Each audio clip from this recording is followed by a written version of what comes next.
आज की सबसे पहली खबर पर हम बात नहीं करेंगे बल्कि खबरों पर बात करेंगे।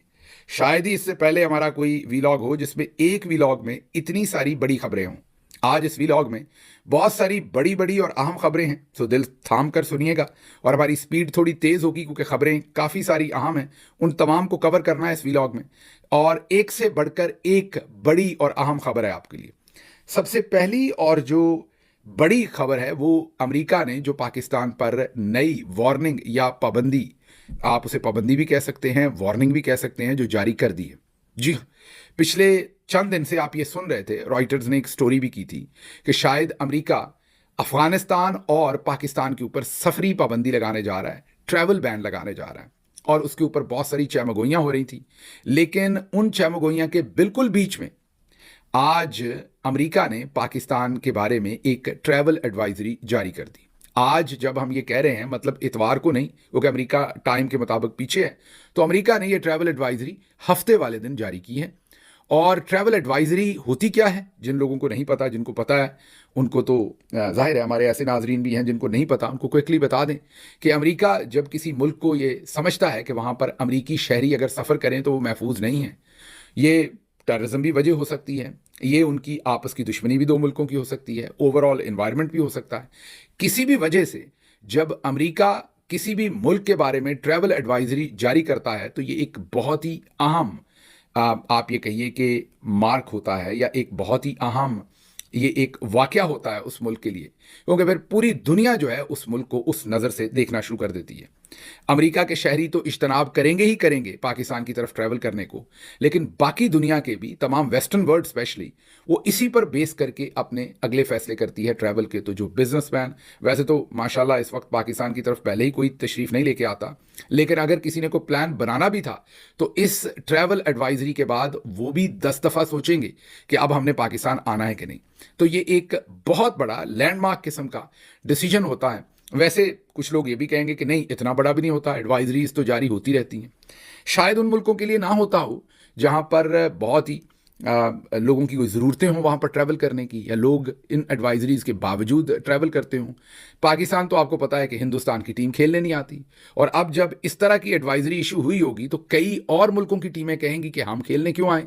अब तो अमेरिका के स्टेट डिपार्टमेंट ने, मतलब वहाँ की वजारत खारजा ने ऑफिशियली ये एडवाइजरी जारी कर दी है कि पाकिस्तान अब महफूज मुल्क नहीं है, आप वहाँ पर सफ़र मत कीजिए।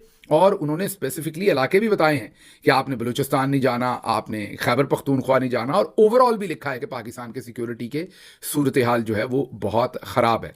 तो इस ट्रैवल एडवाइजरी के सिर्फ इफेक्ट ये नहीं है कि अब अमेरिकी शहरियों ने पाकिस्तान की तरफ ट्रैवल नहीं करना, या अमेरिकी कंपनीज जो पाकिस्तान के साथ बिजनेस कर रही थी थोड़ी बहुत, वो ट्रैवल नहीं करेंगी, बल्कि यूरोपियन कंपनीज और cricketing teams, banks, even IMF के नुमाइंदे और तमाम चीज़ें जो है उनमें बहुत ही अब सोच विचार करके वो पाकिस्तान की तरफ ट्रैवल करेंगे और इज्तनाब करेंगे इस तरफ मुंह करने से। हम पहले ही आइसोलेटेड हैं पूरी दुनिया में, और अब हम मजीद आइसोलेटेड हो जाएंगे। पहले ही हमारा तारफ सिर्फ टेररिज्म के साथ है। सदर ट्रंप ने हाल ही में जो हमारा शुक्रिया अदा किया, वो इसलिए नहीं कि हमने इनविडिया कंपनी को कोई चिप बना कर दी, वो इसलिए नहीं कि हमने कोई, आप ये कहिए कि खला में भेजने के लिए कोई हमने नई टेक्नोलॉजी ईजाद कर ली, या हमने कैंसर की कोई मेडिसिन ईजाद कर ली, या हमने कोई और तेज़ तरीन पेंसिलिन की तरह की कोई एंटीबायोटिक ईजाद कर ली या दरियाफ्त कर ली। नहीं, ऐसा नहीं है, बल्कि हमारा शुक्रिया अदा किया गया कि हमने टेररिस्ट पकड़ कर दिया है, जिसका मतलब यह है कि हमारे इलाके में, रीजन में बहुत सारा टेररिज्म है, तो हमारे नाम के साथ फिर भी टेररिज्म ही लिंक हो रहा है। तो ये एक बहुत मेजर डेवलपमेंट है ऐसी सिचुएशन के अंदर। आप क्विकली, क्योंकि मैंने कहा बहुत सारी खबरें हैं तो क्विकली आगे बढ़ना है। अब दूसरी तरफ आपको ये मैं बता दूं कि जो वीज़ा बैन है उस पर बहुत सारे लोगों का सवाल है कि वीज़ा बैन क्या होगा। जो अखबार में डिस्कस हो रहा है, जो लोग डिस्कशन कर रहे हैं, और जो रॉयटर्स की स्टोरी है, जो कि एक बहुत ही बड़ी खबर रसा एजेंसी है दुनिया की, बहुत मोतबर है, और अगर तो वो बात सच होती है तो उसका मतलब ये होता है कि जिनके पास वीज़े हैं वो भी ख़त्म शुद्ध, मतलब कि वो वाली बात, अगर मैं ये नहीं कह रहा कि ऐसा होगा, अभी तो किसी को हतमी नहीं पता, अभी तो अखबार ने ये स्टोरी की है, रॉयटर्स एजेंसी ने ये स्टोरी की है, और क्योंकि रॉयटर्स बहुत मुतबर एजेंसी है, और अगर उनकी वो जो चीज़ उन्होंने लिखी है वो वाकई सच हो गई, तो फिर वाकई जिनके पास पहले से लगे हुए वीज़े हैं, क्योंकि ट्रैवल बैन होगा या वीज़ा बैन नहीं होगा, वो भी ट्रैवल नहीं कर सकेंगे। और फिर अमेरिका की मर्जी होगी, वो एक्सेप्शंस क्रिएट करे कि किसको उन्हें ट्रैवल करने देना है, किसको नहीं करने देना। तो इसका मतलब है कि हम नंबर 1 की तरफ बहुत तेज़ी से बढ़ रहे हैं और हमारे चौधरी साहब कामयाब हुए हैं कि मुल्क को इतना आइसोलेशन में ले जाओ कि एक तरफ बातचीत हो रही है कि पाकिस्तान के ऊपर शायद ट्रैवल बैन लग जाए, दूसरी तरफ अमेरिका बहादुर ने जो है वो एडवाइजरी ऑलरेडी जारी कर दी है। अब आप इसको बिटवीन द लाइंस ये भी पढ़ सकते हैं कि मामला तैयार किया जा रहा है, मतलब ट्रैवल बैन लगाने की तरफ माहौल बनाया जा रहा है। पहले पाकिस्तान को अनसेफ कहेंगे कि हमारे शहरियों का वहाँ जाना अनसेफ है क्योंकि वहाँ टेररिज्म है, तो फिर अगले लम्हे में ये कहेंगे या अगले लेवल पर ये कहेंगे वहाँ के लोगों का यहाँ आना भी अनसेफ है क्योंकि वहाँ पर टेररिज्म है। तो आप ये समझिए कि ये एक माहौल बनाया गया है, इसलिए भी ये ट्रैवल एडवाइजरी जो है ये बहुत इंपॉर्टेंट है जो पाकिस्तान के खिलाफ जारी हुई है। और होश के नाखून लेने चाहिए हमारे जो मिलिट्री जनरल्स हैं, उन्हें इमरान खान को फौरी रिहा करवाना चाहिए, क्योंकि इमरान खान ही एक इंटरनेशनल लेवल के लीडर हैं जो इंगेज कर सकते हैं और पूरी दुनिया को यकीन दिला सकते हैं कि पाकिस्तान जो है वो पूरी दुनिया के साथ मिलकर काम कर सकता है। वरना अगर हमने इमरान खान को जेल में ही रखना है तो फिर जो नज़र आ रहा है, हम नंबर 1 की तरफ सिक्योरिटी में हम पहले ही दुनिया में तीसरे नंबर पर हैं। अभी जो ह्यूमन राइट्स की सिचुएशन है वो भी आपने देख ली हुई है। अभी चंद दिन पहले आपके सामने जो टेररिज्म ग्लोबल इंडेक्स की रिपोर्ट जारी हुई, उसमें हम तकरीबन नंबर 1 बन गए। छोटा सा मुल्क है अफ्रीका का, वो हमसे ऊपर है। उसके अलावा हमने सबको क्रॉस कर दिया, अफगानिस्तान को, सीरिया को, सबको क्रॉस करके हम नंबर 1 बन गए। तो इसलिए ये बहुत अहम खबर है, इसलिए इसको सबसे पहले हमने रखा है। अब चलते हैं दूसरी खबर की तरफ, वो इससे भी बड़ी खबर है मेरे ख्याल में। वो खबर ये है कि हिंदुस्तान ने अब एक और पाकिस्तानी शहरी को कत्ल कर दिया है। जी हाँ, आप दुरुस्त सुन रहे हैं। ये जाहिर है हिंदुस्तान में इसलिए कह रहा हूं कि वो हिंदुस्तान का अपना मीडिया जो खबर लगा रहा है उससे वाज़ेह है कि इसमें गालिबन मेरे तज्जिए के मुताबिक ही मैं कह सकता हूं, या मुझे लग रहा है ऐसे कि इसमें हिंदुस्तान इन्वॉल्व होगा, क्योंकि हिंदुस्तान उसको ब्रेक कर रहा है खबर को। और मैं जब आपको बताऊंगा तो आपको समझ आ जाएगी। कुलभूषण यादव को पकड़वाने वाले मुफ्ती शाह मीर साहब को तुर्बत में कत्ल कर दिया गया है। ये हम आपके सामने एक हिंदुस्तानी न्यूज़ आउटलेट की, मोतबर न्यूज़ प्लेटफॉर्म की आपके सामने हम तस्वीर रख रहे हैं, जिन्होंने एक तरफ कुलभूषण यादव की तस्वीर लगाई है, साथ उसके उन्होंने मुफ्ती शाह मीर की तस्वीर लगाई है और बताया है कि कल रात जब वो तरावी की नमाज पढ़ा रहे थे तो मस्जिद में गनमैन ने घुसकर उनको पॉइंट ब्लैंक गन पॉइंट के ऊपर गोलियां मार के उनको कत्ल कर दिया, शहीद कर दिया। अब ये सिचुएशन कोई मुख्तलिफ नहीं है। याद कीजिए, हम बार बार इसका जिक्र करते हैं और कई दफ़ा तो आप बोर हो जाते हैं, आपको लगता है कि प्रोपेगेंडा कर रहे हैं, ये एक माहौल बनाना चाहते हैं। डॉक्टर गिल बार बार एक ही बात करते हैं, गार्डियन की स्टोरी की बात करते हैं, घुस के मारने की बात करते हैं, आमिर सरफराज तांबा की बात करते हैं, ब्रिगेडियर हमजा की बात करते हैं। आप में से कईयों को लगता होगा कि इतना रिपीट करता हूँ इस स्टोरी को, इसलिए कि मेरे ख्याल में ये पाकिस्तान की पिछली 40-50 साल की तारीख में बहुत बड़ी डेवलपमेंट है कि गार्डियन ने सबूतों के साथ स्टोरी की कि हिंदुस्तान ने पाकिस्तान में इस तरीके से लोगों को कत्ल करवाया। बिल्कुल इसी तरीके से जैसे मुफ्ती शाह मीर को गनमैन ने घुस के कत्ल किया, ऐसे ही सियालकोट के अंदर कत्ल किया गया, और जिनको कत्ल किया गया वो कश्मीर के अंदर इन्वॉल्व थे एक्टिविटीज़ के अंदर अकॉर्डिंग टू इंडिया। ऐसे ही आमिर सरफराज तांबा को घर में, ऐसे ही ब्रिगेडियर हमजा जो साबिक ब्रिगेडियर हैं ISI के, उनको, और ऐसे ही चंद दिन पहले सवाबी के अंदर भी एक हाई वैल्यू टारगेट को हिंदुस्तान ने ऐसे ही कत्ल करवाया। अब मैं क्यों कह रहा हूं बार बार हिंदुस्तान, जाहिर है ये तो मुझे मानना पड़ेगा कि मेरे सामने कोई सबूत नहीं है, मेरा ये तज्जिया है, मेरा ये ख्याल है, क्योंकि ये ताना बाना वहीं जुड़ रहा है और हिंदुस्तान इसको स्टोरी को ब्रेक कर रहा है कि कुलभूषण यादव को पकड़वाने वाले मुफ्ती शाह मीर को तुर्बत में कत्ल कर दिया गया। इसी तरह जो आमिर सरफराज तांबा था, उसका लिंक जो था वो डायरेक्टली सरबजीत सिंह के साथ हिंदुस्तान जोड़ता था, जेल में जिसका कत्ल हुआ था। तो अब गार्डियन की स्टोरी देखें, ये डेवलपमेंट देखें, और उसके बाद आप अपने आप से सवाल पूछें कि क्या पाकिस्तान के अंदर अब कुछ सेफ रहा है? क्या हमारी जो इंटेलिजेंस एजेंसीज हैं ये उनका फेलियर नहीं है? और एक बार नहीं, बार बार फेलियर नहीं है? क्या किसी को रिज़ाइन करना चाहिए, और रिज़ाइन किसी मोतबर शख्सियत को करना चाहिए इसके ऊपर कि ये क्या हो रहा है? या चलें रिज़ाइन नहीं तो किसी की अकाउंटेबिलिटी होनी चाहिए, किसी पूछगिछ होनी चाहिए कि ये क्या हो रहा है? क्या वाकई हमने हिंदुस्तान को खुला मैदान दे दिया? ये सब कुछ क्या हो रहा है कि कौम डिज़र्व नहीं करती कि उन्हें एतमाद में लिया जाए? जब गार्डियन ने स्टोरी की, उसके बाद हिंदुस्तानी वजीर ने कहा कि हाँ हमने घुस के मारा है, आइंदा भी मारेंगे। उसके बाद आमिर सरफराज तांबा, उसके बाद ब्रिगेडियर हमजा, उसके बाद सवाबी में एक हाई वैल्यू टारगेट, और आज ये शाह मीर साहब के कत्ल कत्ल की जो है, मुफ्ती शाह मीर के कत्ल की जो खबर आ रही है, तो ये सब बता रही है। और इस पर ना ISPR पाकिस्तान में किसी को कॉन्फिडेंस में ले रहा है, ना इसके ऊपर वजारत खारजा कॉन्फिडेंस में ले रही है, ना हुकूमत पाकिस्तान का वजीर दिफा। और बल्कि पिछली दफ़ा जब ये सब कुछ हुआ था तो उस जोकर ने, ख्वाजा आसिफ ने, पकौड़ों के बारे में ट्वीट किया था कि एक पकौड़ा कितने का तेल पीता है और पाकिस्तानी कितने पकौड़े खाते हैं और कितने का तेल पी जाते हैं। तो अब दोबारा रमज़ान का मौसम है, दोबारा रमज़ान का महीना है, तो दोबारा इसमें पकौड़े निकलते हैं बहुत ज़्यादा। तो मेरा ख्याल है कि दोबारा हिंदुस्तान ने भी रिपीट किया अपना काम। तो मुझे लग रहा है कि अब वजीर दिफा जो है वो दोबारा पाकिस्तानियों को इस दफ़ा पकौड़े नहीं तो समोसों का तेल का रेट ज़रूर बताएंगे, क्योंकि समोसे तो पकौड़ों से भी ज़्यादा तेल पी जाते हैं। बिल्कुल ऐसे ही जैसे नवाज शरीफ साहब जो है वो शहबाज शरीफ से ज़्यादा माल खा जाते हैं, ऐसे ही समोसे जो हैं वो पकौड़ों से ज़्यादा तेल पीते हैं। खैर, ये मेरे नज़दीक तो ये बहुत ही बड़ी खबर है जो हमने आपके सामने रखी। अब चलते हैं तीसरी बड़ी खबर की तरफ। वो खबर है इमरान रियाज साहब के बारे में। अजहर जावेद सहाफ़ी हैं। मेरा तज्जिया ये है कि वो नून लीग के बहुत करीब हैं और समझा जाता है कि वो प्रो नून लीग रिपोर्टिंग बहुत करते हैं, लंदन में रहते हैं, नवाज शरीफ के साथ हर वक्त पाए जाते हैं, इतना ज़्यादा पाए जाते हैं कि लगता है कि शायद वो नून लीग के हैं। तो नहीं वो नून लीग के कारकुन, लेकिन लगता है ऐसे जितना वो पाए जाते हैं कि शायद वो नून लीग के कारकुन है कोई। अब उन्होंने एक खबर दी कि इमरान रियाज मैनचेस्टर में थे और एक शॉपिंग सेंटर में या ग्रॉसरी की दुकान में या किसी भी जगह पर अपनी फैमिली के साथ चीज़ें खरीद रहे थे और वहाँ पर लोगों ने उन पर हमला कर दिया। फिर वहाँ से निकल के वो किसी रेस्टोरेंट गए और नौजवानों ने पीछा किया और वहाँ जाकर फिर हमला किया, या तकरार हुई या वो वहाँ भी पहुँच गए और इमरान रियाज को वो जगह छोड़ के भी वहाँ से जाना पड़ा, निकलना पड़ा, भागना पड़ा। इस तरह के अल्फाज जो हैं वो सोशल मीडिया पर इस्तेमाल किए गए। अब हमने जब इसका पता करवाया, जाहिर है सोशल मीडिया पे भी देखा, खुद भी पता करवाया, तो पता चला ऐसा कोई वाकया नहीं हुआ। हाँ, ये ज़रूर होता है कि जब आप कहीं किसी जगह पर जाते हैं तो लोग आपके साथ तस्वीर लेने की कोशिश करते हैं। वो फैमिली के साथ होंगे, उन्होंने या तो अवॉइड किया होगा या तस्वीर लेने दी होगी।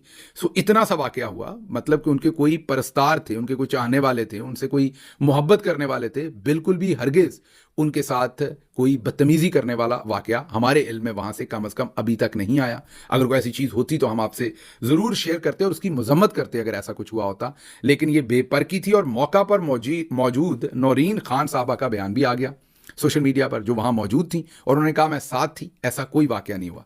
तो this also shows you desperation, कि ये कितने डेस्परेट हैं इस वक्त सारे टाउट के, इनको हर तरीके से ये चाह रहे हैं कि नैरेटिव को किसी ना किसी तरीके से हम बदलें।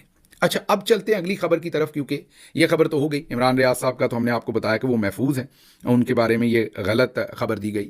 अब आगे चलते हैं, क्योंकि आर्मी चीफ साहब का भी स्कोर कार्ड जारी किया गया है, उस पर भी हमने बात करनी है। वो भी एक बड़ी मोतबर और बड़ी खबर है, और जाहिर है पहली दोनों खबरों से वो लिंक्ड हैं, आर्मी चीफ साहब का जो स्कोर कार्ड जारी किया है। लेकिन उससे पहले BBC ने पोस्टमार्टम कर दिया है। जी हाँ, जो काम पाकिस्तान के सहाफ़ियों को करना चाहिए था। सहाफ़ियों का असल काम तो ये नहीं है ना कि किसी खातून के हैज़ आ रहे हैं या बंद हो गए हैं माजरत के साथ, उस पर और इद्दत और निकाह के ऊपर और लोगों की ज़ाती ज़िंदगियों के ऊपर रोशनी डालें। जैसे मैं आपको नज़रें नीचे करके कैमरे से बता रहा हूँ कि पिछले दिनों मुझे किसी बड़ी मोतबर शख्सियत की काबिल एतराज़ वीडियो भेजी गई। वो वीडियो बिल्कुल भी जाली बनी हुई नहीं थी, वो वीडियो दुरुस्त थी, और मुझे कहा गया कि इस पर आप कवरेज करें, खबर करें, ये बताएं। और मैंने भेजने वाली शख्सियत को ये कहा कि मैं माज़रत चाहता हूँ, मैं ऐसी खबरें कवर नहीं करता। आल्दो कि मुझे इसका फ़ायदा होगा पॉलिटिकली भी, वैसे भी, क्योंकि जिस शख्सियत की भेजी गई वो मेरे लिए या मेरी जमात के लिए फ़ायदा होगा अगर मैं करूँ, लेकिन ये हमारी इखलाकियात इजाज़त नहीं देती। और मैंने उन्हें ये कहा कि मेहरबानी करके आप किसी और को भी ये ना भेजें, क्योंकि ये आपका काम नहीं है, ये रब और बंदे का काम है, ये वहीं छोड़ दें। अल्लाह मियाँ खुद ही, अल्लाह सबके पर्दे रखे, हमारे भी रखे और आपके भी रखे। भारत लेकिन आपको दूसरी तरफ पता है कि हमारे यहाँ तो सब कुछ वैसे ही जजों तक के कमरों के अंदर कैमरे लगा दिए गए और क्या कुछ किया गया। बहरहाल अब BBC ने एक रिपोर्ट कार्ड जारी किया है, और वो रिपोर्ट कार्ड जारी किया है उन्होंने SIFC के ऊपर। ये काम हमारे जर्नलिज्म का था जो हमने नहीं किया, उन्होंने किया है। उन्होंने उड़ा के रख दिया है SIFC को भी और जनरल साहब की पूरी टीम को। Mean army chief general Asim Munir, तमगा इम्तियाज मिलिट्री, उन्होंने जो अपनी टीम लगाई थी पहले, तो उन्होंने SIFC का पूरा स्ट्रक्चर उड़ा के रख दिया है। उन्होंने कहा कि ये हैरान हुए, उनका उर्दू का जो सैरबीन प्रोग्राम है उसकी हम बहुत ही उनको खराज तहसीन पेश करते हैं, उनकी पूरी टीम को जिन्होंने इस पर रिसर्च की। उन्होंने BBC ने ये कहा कि एक तो उन्होंने इसके स्ट्रक्चर को बताया कि ये वाहिद एक फोरम है जिस पर वज़ीर आज़म और आर्मी चीफ दोनों इसकी क़यादत में शामिल हैं। फिर उन्होंने कहा कि जहाँ जहाँ जो भी इन्होंने ज़राअत है, पावर सेक्टर है, जो भी सेक्टर्स इन्होंने अपने अंदर लिए हैं एसआईएफसी ने, या जितने भी मुनाफा बख्श सेक्टर्स हैं, वहां पर उनको कंट्रोल करने के लिए सबसे पहले इन्होंने प्राइवेट कंपनीज बनाई हैं। जी हाँ, सरकारी नहीं, प्राइवेट कंपनीज बनाई हैं। और फिर उन प्राइवेट कंपनीज के ऊपर रिटायर्ड आर्मी ऑफिसर्स को लगाया गया, ये बीबीसी कह रही है। अब याद कीजिए, एक प्राइवेट कंपनीज का स्कैंडल आया था पंजाब का, आशियाना और पता नहीं क्या कुछ बना था, साफ पानी, याद है ना, वो कितना बड़ा स्कैंडल था, उसमें शहबाज शरीफ ने कितना माल बनाया था। ये लग रहा है वहीं से इंस्पायर होकर ये काम डाला गया है। बहरहाल उन्होंने कहा है कि अब सबसे बड़ा जो बीबीसी ने, काश हम आपको वो पूरी रिपोर्ट दिखा सकेंगे, छोटी सी उसकी मैं आपको झलक दिखाता हूं, ये देखिए जरा। बीबीसी की तहकीक से पता चला है कि एसआईएफसी के तहत बनाई जाने वाली ये companies on the ground in sectors में काम करने वालों के लिए मुश्किलात पैदा कर रही हैं और मकामी लोग इनसे खुश नहीं हैं। पाकिस्तान वालों ने पाकिस्तान को टूरिज्म सिखाया है, हमारे हिंदू वालों ने पाकिस्तान को टूरिज्म सिखाया, तो वो हमें क्या टूरिज्म सिखाएगा? इसके अलावा इस बात के कोई क्लियर शवाहिद नहीं है कि एसआईएफसी के कयाम के बाद पिछले 2 साल में इस इदारे की वजह से पाकिस्तान में कोई भी फॉरेन डायरेक्ट इन्वेस्टमेंट हुई है। ये सुन लिया आपने, उन्होंने बाकायदा बता दिया है कि कैसे जो जमीन पर दूसरे लोग काम कर रहे हैं, मसलन ज़राअत की बात करें तो अब एक प्राइवेट कंपनी बना दी, उसका हेड एक रिटायर्ड आर्मी ऑफिसर को लगा दिया, और अब उसका कॉन्फ्लिक्ट हो रहा है ज़मीन पर दूसरे किसानों के साथ, जो पहले से वही काम कर रहे हैं ना, उनके साथ कॉन्फ्लिक्ट हो रहा है। ना सिर्फ इसमें, सियाहत के शोबे में भी, जो होटल इंडस्ट्री है, सियाहत की इंडस्ट्री, उनके ऊपर भी प्राइवेट कंपनी। अब प्राइवेट कंपनी तो प्राइवेट कंपनी के बिजनेस को छीनेगी। जैसे ये जो ज़राअत की प्राइवेट कंपनी है, मज़ारों से ज़मीनें छीन रही है। अब मज़ारे बेचारे रो पीट रहे हैं, जो गरीब मज़ारे की आप हमारी तबाही कर रहे हैं। अच्छा, यहीं पर नहीं, बीबीसी ने 2 कदम आगे जाकर ये बताया कि ये जो सारे का सारा एसआईएफसी का काम है, इसके अंदर ज़ीरो, जी हाँ, मैं दोबारा रिपीट कर रहा हूँ, ज़ीरो इन्वेस्टमेंट आई। उन्होंने कहा, पहले हमने जब बात की चंद हफ्ते पहले, तो एहसन इकबाल साहब ने कहा कि बहुत इन्वेस्टमेंट आ रही है, अरबों डॉलर आ रहे हैं, और देखिएगा ये हो जाएगा, वो हो जाएगा। उन्होंने कहा, अब पूछा तो कोई जवाब नहीं। उन्होंने कहा, हमने डीजी आईएसपीआर और आईएसपीआर के इदारे को लिखा, वो तो आगे से मुकर ही गए ना, मतलब उन्होंने तो जवाब ही नहीं दिया। अब हम कोई और लफ्ज़ इस्तेमाल करते तो फिर आपको पता है वो बेहतर नहीं है, वो फिर गुस्सा करते हैं कि जी बड़ी हमारी तौहीन कर दी है। तो मतलब आईएसपीआर के डिपार्टमेंट ने तो इस पर जवाब देना ही, क्योंकि जवाब है कोई नहीं, इन्वेस्टमेंट ज़ीरो आई है। तो उसका जो कच्चा चिट्ठा है वो सारे का सारा एसआईएफसी का, कि उसमें कारकर्दगी सिफर है, इन्वेस्टमेंट सिफर है। जो पहले से काम कर रहे थे शोबे, उनके लोग तंग हैं, और रिटायर्ड जनरल भर्ती कर दिए गए हैं, उनको नौकरियां ज़रूर मिल गई हैं, और मज़ारों से ज़मीनें छीनी जा रही हैं। जो बाहर से इन्वेस्टमेंट आनी थी, सिफर बटा सिफर है, और कहानी जो है वो ख़त्म है। अच्छा, चौथी जो अहम खबर आपके सामने मैंने रखनी है, उसके बाद और भी कुछ खबरें थी जिनकी तरफ जा सकते हैं अगर वक्त बचा तो, और वो है आर्मी चीफ का एक किस्म का, ये आर्मी चीफ का तो नहीं, ये पाकिस्तान का स्कोर कार्ड है असल में। तो आर्मी चीफ उसके अंदर ज़ाहिर सिक्योरिटी से रिलेटेड है, तो आप ये कह सकते हैं। पिछले कोई तकरीबन 12-15 साल का एक पूरा टेन्योर जो है, उसका एनालिसिस किया गया है, टेररिज्म के जो वाकयात हैं। अभी ग्लोबल टेररिज्म इंडेक्स ने जो अपनी रिपोर्ट शाया की थी, वो भी बताया कि पाकिस्तान तकरीबन नंबर 1 बन गया है। अब आप देख लीजिए कि जो पिछले 4-5 आर्मी चीफ हैं, मसलन जनरल अशफाक परवेज़ कियानी, उनके ज़माने का डाटा बताया गया है। जनरल राहील शरीफ, उनके ज़माने का डाटा बताया गया है। कमर जावेद बाजवा, जनरल कमर जावेद बाजवा, उनका डाटा बताया गया है। और जनरल आसिम मुनीर, ये ज़रा गौर कीजिए, जब वो तशरीफ़ लाए हैं दफ्तर में, तो उनके दफ्तर में आने पर एकदम जो है वो आप देख सकते हैं ग्राफ के ऊपर, एकदम ये रॉकेट की तरह ऊपर गया टेररिज्म, और तबाही निकल गई है। और अगर ओवरऑल ये देखें, तमाम अदवार को कंपेयर करें, तो वो टॉप कर रहे हैं इस टाइम। जो टेररिज्म के इंसिडेंट्स हैं, जो टेररिज्म की सूरत हाल है, उसमें पाकिस्तान जो है वो टॉप पे चला गया। अब जाहिर है इसकी वजूहात बहुत सारी होंगी, रीजनल वजूहात भी होंगी, और हमारी अपनी वजूहात भी होंगी। जब हम इतने, मतलब पूरे मुल्क का निज़ाम हमने अपने कंधों पर उठाया, 90% अवाम इमरान खान के साथ खड़ी है, 90% अवाम इमरान खान के साथ खड़ी है, और हम इमरान खान के खिलाफ खड़े हैं। 90% अवाम जो है वो इमरान खान के नाम को बार बार लिख रही है, हम उसका नाम बार बार मिटा रहे हैं। 90% अवाम इमरान खान को वोट डाल रही है, और हम हर जगह पर वोट चोरी करके वो वोट ख़त्म कर रहे हैं। 90% अवाम जो है वो इमरान खान को हुकूमत में लाना चाहती है, हम लोगों से कागजात छीन रहे हैं, लोगों से ज़बरदस्ती अगवा करके उनकी जो है वो उनसे प्रेस कॉन्फ्रेंस करवा रहे हैं, हम लोगों के कैमरे लगा के उन्हें ब्लैकमेल कर रहे हैं, हम पार्टी तोड़ रहे हैं, हम इंटरनेशनली भी जाकर लोगों से यही मदद मांगते हैं कि इमरान खान के खिलाफ हम अपने डायस्पोरा के ऊपर भी बरस पड़े हैं। मीन इतने हमने अपने काम बढ़ा लिए, और उसके साथ साथ हमने एसआईएफसी भी बना ली है, और सारे हमने मेजर काम उसमें भी अपने ज़ुम्मे ले लिए हैं। तो जब हमने इतने सारे काम ले लिए हैं कि खजूर भी हमने उगानी है, दही भी हमने जमाना है, हमने सारे काम अपने ज़ुम्मे ले लिए हैं, तो फिर जो हमारा असल काम था उसमें ज़ाहिर है हमारी कुछ ना कुछ मामला होने थे। तो बस जी तुन के रखो यही हम कह सकते हैं कि इससे नताइज तो हमारे साथ यही आने जो हुआ है, और अब हम इस चीज़ में कम अज़ कम खुदा न खास्ता नंबर 1 हो रहे हैं, मैं यही कह सकता हूँ। लेकिन ये बदकिस्मती से मैं यही कह सकता हूँ कि ये हमारे लिए कोई बहुत ही खुशाइंद बात नहीं है जो हमारे साथ हो रही है। ये एक बदकिस्मती की बात है जो हमारे साथ हुई है और होती चली आ रही है।